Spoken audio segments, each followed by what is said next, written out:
Рамазан өте шығар қасқағымдал, қадіріне жетейік рас бауырлар. Еріндерін кезеріп шөлдегенде жәннаттағы кәусарды еске алыңдар. Ассалаумағалейкум арда көрермен. Біздің бүгінгі қозғайтын тақырыбымыз ораза ұстай алмайтын адамдардың жағдайы. Және осы тақырып аясында сұхбаттасуға келген қонағымыз Әнуар Ізімбайұлы, Қазақстан мұсылмандар діни басқармасының Маңғыстау облысы бойынша бас имамы. Ассалаумағалейкум аға. Уағалейкум ассалам. Ал енді сұхбатымызды бастайық. Алдымен осы ораза ұстай алмайтын адамдардың қатарына кімдер жатады? Аса қамқор, ерекше мейірімді Алла тағаланың атымен бастаймыз. Алла тағаладан тілейтініміз жасаған ізгі амалдарымызды, тұтқан оразаларымызбенен күндіз түні тілеген дұғаларымызды Алла тағалам қабыл алған болсын. Рамазанның жалпы ғалымдар үшке бөлген, хадисте үшке бөлген, әуелгісі 10 күндегі рахмет деген, ортаңғы 10 күндегі мейірім, соңғы 10 күндегі ол тозақтан құтылу 10 күндігі деген.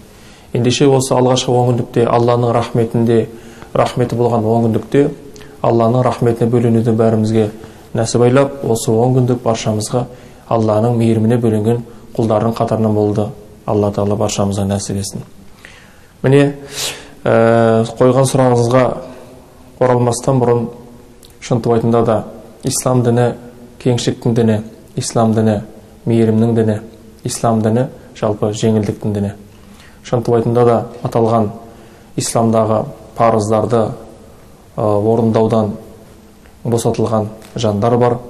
Мінекей оразаға тоқталар болатын болсақ, ораза ақыл есі бүтін, балағатқа толған, денсаулығы көтеретін жаңағы мұсылмандарға баршасына ортақ парыз. Ал енді осы парыздан босатылғандардың жандардың ішіне жаңағы созылмалыға дертке ұшырағандар кіреді. Мейлі ол егде жастағы қария болсын, мейлі ол жас болсын, созылмалы дертке шалдыққандар ораза ұстаудан, яғни олар босатылады. Ендеше осы ораза ғибадатын орындаудан босатылған тұлғалар осы Рамазан айында не істейді? Сұрақ өте орынды. Рамазан жалпы берекелі ай болғандықтан осы айдың өзіне тән сауабы көп және берекесі бар, рухани кемелденіп айы ғой. Ендеше осы айдың сауабынан үміт ете отырып, ораза ұстай алмаған жандар сәресіде тұрып, сәресіде тілек тілеп, сәресі асын ішудің ондай ешқандай ағаттығы жоқ. Өйткені сәресі асын ішудің өзі ол берекелі ас. Өйткені бұл уақытта періштелердің шынтып айтында да сәресі ішіп отырған жандарға Алладан жарылқау тілейді, Алладан мейірім тілейді екен. Өйткені сәресіге тұрған адамдар сол күнгі оразаға ниет етіп, Алла тағаладан жаңағы ішкен асының сіңімді болу үшін, ішкен асының жаңағы бойына қуат беру үшін дұға тілейді. Дәл осы сәттерде жалпы жер бетінде сәресі ішіп отырған жандарды іздейтін арнайы періштелер болады екен. Сол періштелер сәресі ішіп отырған адамдарға Алладан мейірім, Алладан жарылқау тілейді екен. Ендеше ауыз бекіте алмай қалған адам осы таңғы сәресіде де Алладан үміт ете отырып дұға тілесе, оның да Алла тағала дұғасын қабыл алады екен.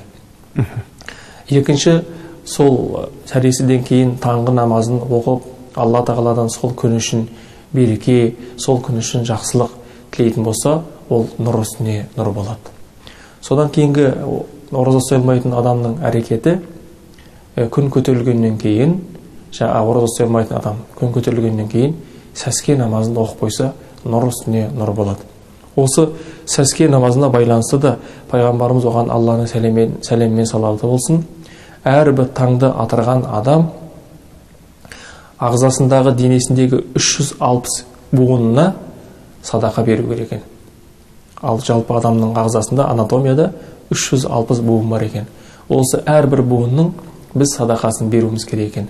Өйткені әрбір буынның өзіндік атқаратын функционалдық жалпы қызметтері бар. Әрқайсысының қызметі ерекше. Енді осы 360 буынның садақасын беріңдер деген осыны айта келе, осы сәске намазын оқитын болса, сол 360 буынның садақасын берген болып табылады екен. Сәске намазын оқу жалпы 4 ракат етіп оқса да болады, 2 ракат оқса да болады, 6 ракат етіп оқса да болады.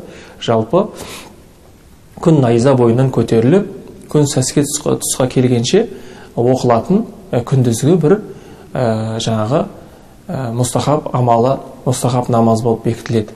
Ендеше бұл намазды ораза ұстаған жанда, ораза ұстай алмаған жанда оқыса, ол үлкен сауапқа кенелетін еді.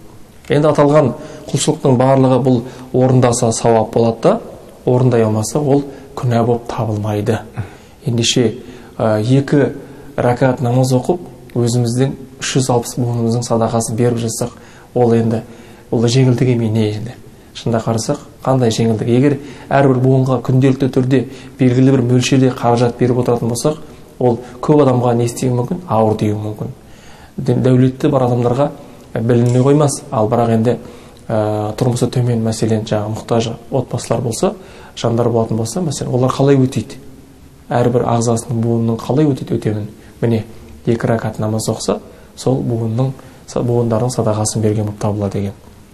Сонымен қатар Құран оқу. Енді Рамазан айы Құранның айы. Өйткені қасиетті Құран кәрімде осы айда Құранның түскендігін біздерге паш еткен. Ендеше ораза ұстаушы адам мейлінше күндізінде уақыты келсе, реті келсе, көбірек Құран оқып, көбірек Құранға назар салғаны дұрысырақ болады. Өйткені Құранды оқуменен біз Құранның ақысын береміз. Құранның алдындағы біздің жалпы айтқандағы борышымыз орындалады. Әр нәрсенің ақысы болғандай, Құранның да ақысы, оны оқып, оған назар салып, оған бір зер салып тұруымыз керек.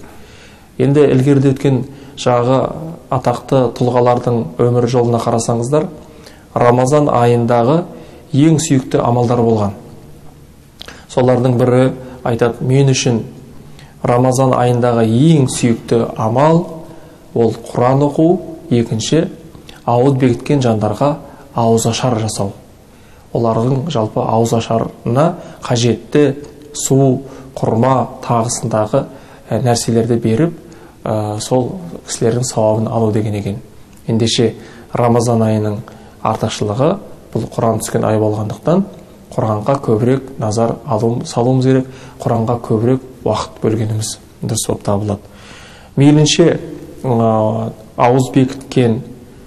ауыз бекітпеген адам да осы Рамазан айында да Рамазан айынан тыс уақытта да дәретпен жүруге дағдылану керек. Дәретпен жүруге дағдылану керек. Өйткені дәрет ол қорған. Дәретпен жүрудің өзіндік бір құпия сырлары бар. Шынтуайтында да көзге көрініп көрінбейтін түрлі адамға жалпы зиян болған әртүрлі ауру сырқау дегендей бар жаңағыдай. Солардан сақтанушы құрал ретінде мұсылман адам ұдайы дәретпен жүруге дағдылану керек. Өйткені пайғамбарымыз оған Алланың сәлем мен салауаты болсын, өмір жолын қарап отыратын болсақ, ұдайы дәретпен жүруге тырысқан. Өзіміздің де ата-бабаларымыз да, мінекей, исламды жалпы өзінің тұрмысына, тіршілігіне айналдырған біздің бабаларымыз жалпы дәретсіз жүруді жөн көрмеген. Біздің Бекет атамыз болсын, біздің соңғы өткен мына Ержан Хазірет болсын, жалпы өткен барша ақын ишандардың барлығы да олар дәретпен жүруді өзіне бір міндеттеп алған.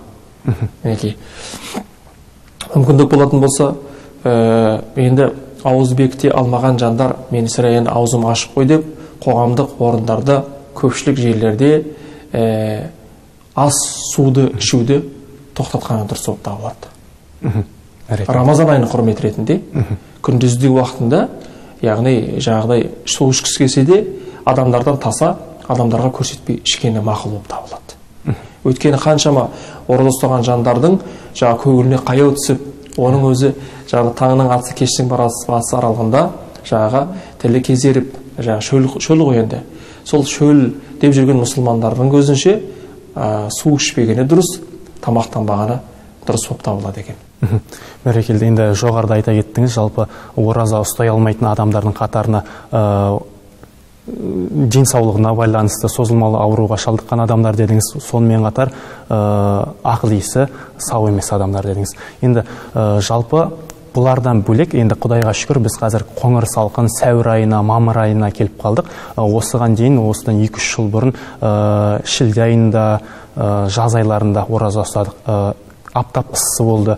Осы уақыттар аралығында жалпы құрылыста жұмыс жасаған, далада жұмыс жасаған, жұмысы қиын жандарға оразадан босау бір жеңілдік есебінде бола ма ондай шариғатымыздың шеңберінде? Енді биылғы мынау төтенше жағдайға байланысты күндіз-түні науқастардың қызметінде жүрген дәрігерлердің байланысты Қазақстан мұсылмандар діни басқармасының жалпы мамандары кеңес беріп жатыр. Осы сындарлы сәттен өтіп кету үшін аталған жағдай қызметтегілерге Рамазан айынан кейін сол оразасын ұстап беруге кеңес беріп жатыр. Шынту айтында да кейбір жағдай бір ұзаққа созылған, ота жасалуы мүмкін мәселен, ұзаққа созылған. Сондықтан сондай жағдайларда жаңағы дәрігерлерге Рамазан айында ораза ұстауға мүмкіндігі болмаса, олар Рамазаннан кейін өзге айларда сол Рамазанның қарызын өтеп қойғанына байланысты жеңілдік болатындығын айтып өткен болатын. Шынту айтында да біз аталған жаңағы топқа созылмалы ауруға шалдыққандарды айтып жатырмыз ғой. Сонымен қатар мынау егде жастағы ата-аналарымыз, әжелеріміз мәселен, бұлар да мәселен оразадан босатылған ғой. Енді қарттық себептігіменен мәселен ол босатылып отыр. Ал енді бірде мешітте отырғанымызда 80-ді алқымдаған бір үлкен жастағы кейуана әжеміз келіп, өзінің жаңағыдай осы жылы ораза ұстай алмайтын болды деп, кәдімгідей қиналып тұрғандығын, кәдімгідей көзіне жасалып тұрған көргенімізде бір ерекше бір сезімде болдық. Осы күнге дейін мен оразамды қаза еткенім жоқ. Енді Алла Тағаланың алдына қалай оразасыз барамын деп, жаңағыдай кәдімгідей жас бала секілді уайымдап, көзіне жасалып тұрған әжемізді көрген кезде, апырмай, осындай әжелеріміздің дұғасыменен, осындай мәселен жаңағыдай заманымыздың бейбіт болуы, осындай мәселен жаңағыдай қой үстінде боз торғайдай жұмыртқалаған заманымызға келуіміз, осындай аузы берік әжелеріміздің жаңа дұғасынсыз мүмкін себеп болар деп біз ойлаймыз. Шынту айтында да жаңа мынау біз Рамазан айында аузым ашық қой, Рамазанда босадым ғой деп жүрген адамдарға мына бүгінгі тақырыбымыз соларға арналып жатыр ғой. Мен мейлінше ораза ұстаған адамдарға не нәрсе рұқсат етілмесе, ауыз ашық адамдар да соларға сол әдепті бойына сіңіру керек. Ол деген сөз, яғни менің аузым ашық, маған рұқсат деген емес, керісінше Рамазан айын құрметтеуіміз керек. Рамазан айын құрметтеуіміз ол Алланы құрметтеуіміз болып табылады. Рамазанды құрметтеуіміз ол күллі мұсылман әлемін құрметтеу болып табылады. Ал енді үміт ретінде осы Рамазанды құрметтейтін болсақ, Рамазанның сыйын Алла Тағала берер. Өйткені біз осындай бір берекелі айда үмітімізді үзбестен, ал сауабын бір Алладан үміт етіп, дұға жасайтын болсақ, Алла Тағала дұға тілегімізді қабыл етеді. Алла қаласа. Бәрекелді. Енді жаңағы ораза ұстай алмайтын жандардың қатарын тізіп өзіңіз айта кеттіңіз. Сол жандар бәлкім бізге еліктеп, ақыл есі дұрыс адамдарға еліктеп, олар да солардан көргенін жасап, олар да ораза ұстаса, оның жағдайы қалай болады? Оған жалпы ол оразадан босатылған адам қатарында. Дегенмен сол ақыл есі дұрыс адамдарға еліктеп, ол да содан көріп ораза ұстаса, оған сауап жазыла ма? Сауабы жазылады, сауабы оның ата-анасына жазылады. Құдай қаласа оның ата-анасына жазылады. Біріншіден, екіншіден, бұл мәселе жалпы бұл істі орындаудан сауап алады. Орындамаса, оның ешқандай күнәсі жоқ. Өйткені үш адамнан қалам көтеріледі дейді. Бірінші жаңағыдай жас бала, екінші ұйықтап жатқан адам, үшінші ақыл есінен кеткен адам, ақыл есі қайтып орнына түскенше деген. Оларға күнә жазылмайды. Қалам көтеріліп тұрады дейді. Қалам деген сөз жалпы кез келген адамның иығында екі періште отырып, оң жақтағы періште пенденің жақсы амалдарын жазса, сол жақтағы періште адамның жағдай қате күнә амалдарын жазып отырады. Демек, қалам көтеріледі деген сөз жазылмайды деген сөз. Бұл жердегі мәселен олардың қателесуі, олардың жаңа күнәсі күнә болып жазылмайды. Қашан оның ақыл есі орнына келгенше. Сондықтан бұл жердегі олардың сауабы ата-анасына беріледі. Алла қаласа. Әрине, үміттігінен туындайды. Біздегі мынау кең таралған түсінік бар, үмітсіз шайтан ғана деген сөз. Сол себептен үмітпенен осы айда осы айдың сауабын біз көбірек үміт етуіміз керек. Үмітсіздік жасауға болмайды. Майлықожа Сұлтанқожаұлының керемет бір шумақтары бар. Адамның күні бармасын алмаған, бақ тайса мал менен бас құралмаған, күніне 90 түрлі көрсең пәле, сонда да күдер үзбе бір адам деген екен. Ендеше біз намаз оқымаймын ғой мен аузым ашық, ораза ұстай алмадым ғой деп деместен, бейренше осы бір Рамазанның сауабынан үміт ететін болсақ, Алла Тағала осы үмітімізге жараса сауапқа кенелеміз. Алла қаласа. Ал енді денсаулық жағдайына байланысты ұстай алмаған жандар жалпы осы оразаның қазасын қалай өтейді? Оразасын қазасын осы Рамазаннан кейін өзінің денсаулығы қалыпты жағдайға түскеннен кейін барып, келесі жылғы Рамазанға дейін оразаның қанша күні бар, сол күндерін барлығын тұтып қоюымыз керек. Бізге енді көп хабарласып сұрақ қойып жататындар бар. Олардың сұрақтарында мынау фидия деген бар, фидия садақа деген бар. Фидия садақасы жалпы жаңағы созылмалы дертке шалдыққан қарт кісілер мәселен оразадан босатылғандығы үшін әр күніне бір мұқтаж кісінің тамағын төлеп отыру тиіс болып табылады. Ол деген сөз жалпы таңғы асы мен кешкі асы. Фидия садақа деген сөз жаңағы оразада, биылғы ораза 30 күн болса, 30 күннің әрбір күніне таңғы кешкі асын азық түліктей немесе соның баламасы ретінде ақшасын берсе болады мұқтаж адамдарға. Сондықтан көп азаматтар ойлайды, жаңағыдай мен осы фидия садақасын берсем болды, мен құтылдым деп ойлайды. Жоқ, ол құтылмайды. Құтылатындар жаңағылар қарттық кісілер және созылмалы ауруға шалдыққандар ғана, солар ғана босатылады. Аудан бер жағындағыларға олардың мойнынан тұрады. Сондықтан бұл мәселе, бұл ораза, бұл қарыз ораза бізге. Ұстай алмадық па, біз осы күндердің барлығын өзге айларда ұстап беруіміз бізге міндет болып табылады. Демек, ақыл есі дұрыс, денсаулығы барлығы орында қалыпты адам міндетті түрде 5 парыздың бірі оразаны тұтуы керек. Ал оразаны тұтпай фидия төлей қойсам болады ғой деген ойы ол қате. Әрине қате. Енді жалпы оразаны бастап ұстап келе жатқан адам оразаның бел ортасына келген кезде ауырып, жаңағыдай түрлі бір дертке шалдығып қалса, ол сол жерден оразасын тоқтатып кейін жалғастырса бола ма? Әрине, өйткені денсаулық бұл енді жаңағыдай құлшылықты орындау үшін бірінші орынға денсаулық тұр ғой. Сол себептен бұл енді ораза ғибадаты бұл денсаулыққа тікелей байланысты ғой. Сондықтан мүмкіндік болатын болса, егер ауру мәселен асқынатын болса, онда оразасын тоқтатып, сол жерден мәселен таңертең ниет етіп ауыз бекітсе, күндізгі уақытта мәселен сондай бір басы айналып, немесе бір қан қысымы төмендеп, немесе жоғарылап, әртүрлі мәселен жағдайға тура келсе, онда аузын ашуға шариғат рұқсат береді. Өйткені шариғат адам баласының денсаулығы үшін жалпы үлкен мән береді. Тіпті деген қасиетті Құран кәрімде Алла Тағала өздеріңді өлімге итермелемеңдер дейді. Өздеріңді өлімге итермелемеңдер, Алла Тағала сендерге ерекше мейірімді деген. Ендеше Алла Тағала мейірімді, шынтуайтында да.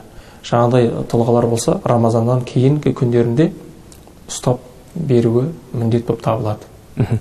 Ал енді фидия мәселесіне келсек, жаңағы ораза ұстай алмайтын жандар күндіз таңда, таң сәрінің және де кешкі ауыз ашардың ақысын беру керек. Осы жандар жалпы фидияны бірден барлығына беріп тастауына бола ма, немесе күндегісін күнде таңғы уақытын, кешкі уақытын, келесі күннің таңғы уақытын, кешкі уақытын сөйтіп бөліп беру керек па? Сұрағыңыз өте орынды. Жалпы бұл жерде мәселен ол адам мәселен 30 күннен босатылатын болса, онда осы 30 күнге немесе 30 адамды ауыз аштыратын болса, мәселен сол бір айлық несінен қазасын мойнындағы міндетін өтеген болып табылады. Немесе әр күнге белгілі бір адамдарды мәселен жаңағыдай тамақтандырып отырса, ол да болады. Яки болмаса, мәселен соның қаражат ретінде қазір таңда мәселен ораза тарту деген секілді әртүрлі қайырымдылық акциялар ұйымдастырып жатыр. Ол жердегі жалпы айтқанда әлеуметтік жағдайы төмен отбасыларға азық-түлік тарату акциясы ұйымдастырып жатыр. Бұдан мақсаты сол, жалпы жерге тамақ беру. Бұл жердегі мәселен қайырымдылық ниетінде жаңағы фидиясын алушы адамның ораза болу шарт емес. Міндетті түрде емес ауыз бекіткен адамға беру шарт емес. Жалпы айтқанда мұқтаж отбасыларға тамақ немесе соның ақшасы, қаражаты. Биылғы фидияның мөлшері 1700-ге тоқталды. Жалпы 1700 дегеніміз 850 теңге таңғы ас болса, 850 теңге кешкі астың несі деп жаңағы бағасын орташа есеппен бекітіп отыр. Ендеше 30 күн ұстай алмайтын адам әлгі қаражатты 30 күнге көбейтіп, тиісті орындарына бергені дұрыс болып табылады. Енді осы мәселе бойынша қазір енді дамыған заман, барып әркімге берудің ешқандай қажеттілігі жоқ, ұялы телефон арқылы жіберіп жатқанда жандар бар. Осы мәселеге тоқталсақ, жалпы кейбір жандар осы мәселені қате деп өзінің пікірін айтып жатады. Барып қолына беріп Құранын оқытып солай берген абзалырақ деп жатады. Ал кейбір жандар ода тұрған ешқандай ағаттық жоқ, ұялы телефонмен ақшаңызды аудара берсеңіз болады, Алланың алдында барлығы саналып есептеліп тұр ғой дейді. Осы мәселенің басы-қасын аша кетсе. Жалпы айтқанда екеуінің де жалпы екі пікірде дұрыс. Егер сіз өзіңіз білетін бір сондай бір отбасы болса, сондай бір жандар болатын болса, онда бұларға қолма-қол апарып беріп, мынау Рамазанның сыйлығы, оразаның сыйлығы деп, мәселен, қаражаттай апарып берсеңіз болады. Яки болмаса жаңағыдай азық-түліктей қылып апарып берсеңіз, ол нұрсына нұр болады. Егер ондай жан болмаса, онда жаңағыдай аталған мәселен, биылғы онлайн түрде мәселен жаңағы мешіттердің есеп-шоттарына келіп түсіп жатыр ғой, солай етсеңіз де болады. Жаңағыдай міндетті түрде қолма-қол беру керек деген ол шарт деп үкімді үзілді-кесілді кесіп айтуға болмайды. Сондықтан қазір таңда қаласаңыз былай беріңіз, қаласаңыз былай беріңіз. Ең бастысы тиісті орынға берілгені дұрыс болып табылады.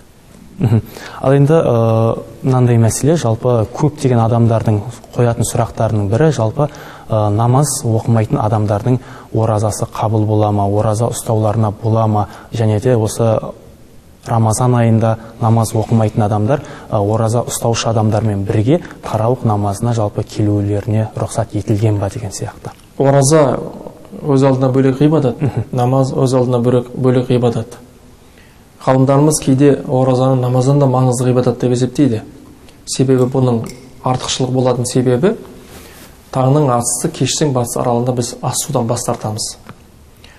Намазда Аллаху акбар деп құлақ қаққан такбірменен сәлем бергендігі аралығында ғана біз ас судан тыйыламыз.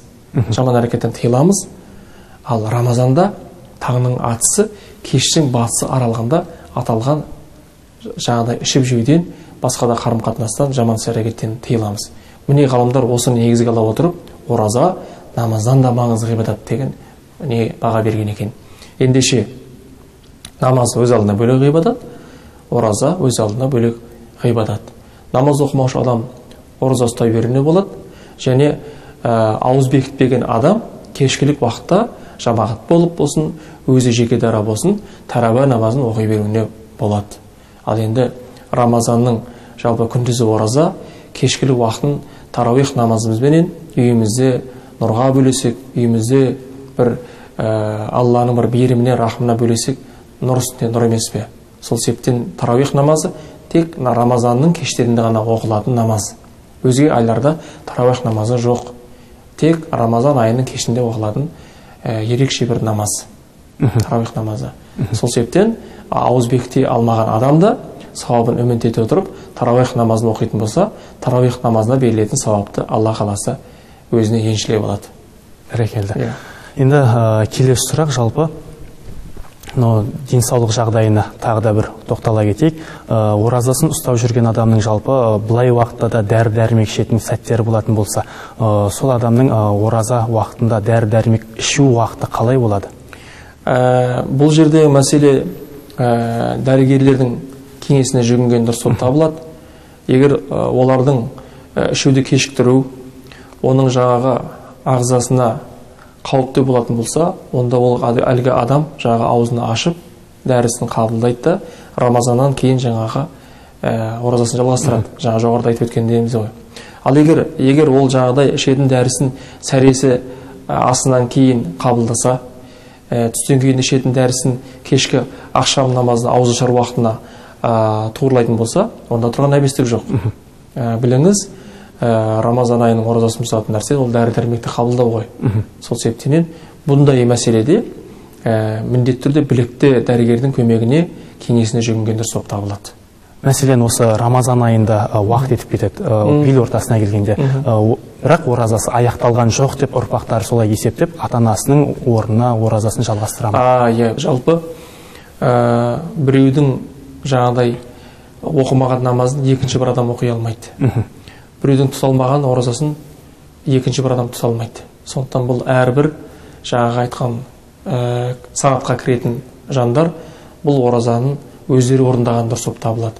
Ал егер мәселен жаңағыдай бір күн, екі күн қарызы қалып қалса, Рамазан айының ішінде мәселен, оны артындағы балдар тұтып қойса болады. Тұтуға болады, қарыз ретінде оны тұтып қоюға болады. Ал бірақ жаңағыдай өйткені Рамазан айында маған да парыз ораза, және әке-шешеме де парыз. Демек, бұл ораза, мен осы айда өзімнің ғана парызымды ғана өтей аламын, орындай аламын. Ата-анамның өзін орындай алмаймын ғой. Демек, сол себептен біреудің жаңағыдай жасайтын ғибадатын әр адам жеке өзі орындау керек. Ал жаңағыдай бірер жар күндер болса, мәселен, өтелмей қалған жаңағы оразалар болса, оны баласы немесе қызы орындап қойса болады. Яғни қарызын берген болып табылады. Сол себептен мүмкіндік болатын болса, мынау жарық жалғанда қамшының сабындай қысқа ғұмырымызда әр адамның өзінің жеке басына парыз болған амалдарды кешіктірмеген дұрыс болып табылады. Өйткені бұлардың сұрауы бар. 5 уақыт намаздың, 30 күн оразаның, жаңағыдай тиісті зекеттің, сонымен қатар қажылықтың, жаңағыдай қажылыққа бару лайықты болған адамдардың жаңағыдай осы ғибадаттарды орындап қоюы ол кешіктірмеген болып табылады. Сол себептен мейлінше аталған құлшылықтарды кешіктірмеу керек.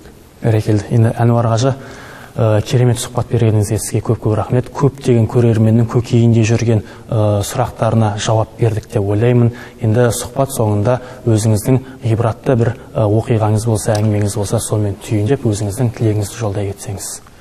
Жалпы бүгінгі тақырыбымыз ораза ұстай алмаған адамдарға арнадық қой. Шынтуайтында да ораза ұстай алмаған адамдар осы оразаны құрметтеп, сауабын үміт етіп, көп дұға ету керек. Жаңа мейлінше ауыз аштырудың өзі үлкен сауап. Сонымен қатар ауыз ашар сәтте дұға қабыл болатын уақытта да сол көбірек дұға ету керек. Ораза ұстағандармен жандармен бірге отырып, алақан жайып, Алла тағаладан үміт етіп, көп дұға қылдырып өткен бұл сәттегі дұға кері қайтарылмайды. Сонымен қатар кешкісін тарауих намазында да ықыластық танытып, жалқауланбастан сол кеште де тарауих намазын жаңағыдай оқып сауабын үміт етуіміз керек. Сонымен қатар көбірек садақа берген жақсы. Енді ең абзал садақа Рамазан айында берген садақа деген ғой. Сол себептен бұл айда көбірек садақа беру керек. Ғалымдарымыз жалпы осы оразаға байланысты оразаны екі нәрсе бұзады. Бірінші өтірік, екінші ғайбат деген екен. Пайғамбарымыз бір күні сахабаларына жаппай ауыз бекітуге әмір береді. Барлығы ниет етіп ораза ұстап шығады. Кешкілік уақытында бірақ пайғамбарымыз менің рұқсатымсыз ешкім ауыз ашушы болмасын дейді. Ешкім ауыз ашушы болмасын. Содан амыр түсіп, сахабалар лег-легімен келіп пайғамбарымыздан рұқсат алып жатты. Сонда бір кісі келіп: "О Расулаллах, рұқсат етсеңіз, менің бүгін 2 қызым ауыз бекітіп еді, солар аузын ашса" дейді. Пайғамбарымыз оған бұрылып қараған жоқ. Екінші рет, үшінші реттен кейін барып пайғамбарымыз әлгі сахабаға айтады: "Сенің 2 қызыңа өкініш болсын. Сенің 2 қызың бүгін ауыз бекіткен жоқ. Олар таңертең сәресінен ауыз бекітіп қана қойған жоқ. Олар өздерінің құрбы құрдастарын, өзінің жаңағыдай жақын жолдастарын күнін өсек түймен өткізді деген екен. Сен дереу қыздарыңа барып айтқын, олар екеуі де құсып тастасын" деген екен. Құсып тастауы олар үшін маңызды. Әлгі сахаба әлгі жауабын ести салып, ұра үйіне қарай жүгіріп, ентелеп келіп қыздарына хабарлайды. Сонда 2 қызы ауыз бекіткен, әкесінен жақсы хабар күтіп отыр, қазір аузымызды ашамыз деп. Сонда әкесінің өңі бұзылып кеткен түрін көрген қыздары шошып кетіп, әкесінен мән-жай сұрайды. Сонда айтқан екен әкесі: "Пайғамбарымыз сендерге айтқан сөзі дереу құсыңдар. Сендер бүгін ауыз бекітпепсіңдер. Сендер бүгін өздерінің жаңағыдай достарыңды, өздерінің таныс құрбыларыңды ғайбаттаумен, солардың сыртынан өсектеумен күндеріңді өткізген екенсіңдер деген кезде, шынтуайтында айтында екі қызы құсқан кезде кесек-кесек қан түкірген екен. Сондықтан бұл оқиғадан айтатын нәрсеміз, ауыз бекіттім деп күндізгі уақытымызда мынау тілге ораза ұстай алмасақ, онда таңертеңнен кешке дейін біз аш жүрген болып қаламыз. Ораза ұстадым деп мынау көзімізді, құлағымызды тие алмасақ, онда біздің де оразамыздың мәні болмайды екен. Ендеше оразамыздың осындай сауабын кетіретін амалдардан мейлінше сақтанайық. Ұстаған оразаларыңыз қабыл болсын, Рамазан айы тағы да құтты болсын. Әмин. Рахмет, айтқаныңыз келсін. Құрметті көрермен, жалпы Рамазан айының кереметтілігі сондай, сауабының санына жету мүмкін емес. Бұл айда ұстаған оразаларыңыздың сауабын Алла өзім берем деген екен. Ендеше ұстаған оразаларыңыз қабыл болсын.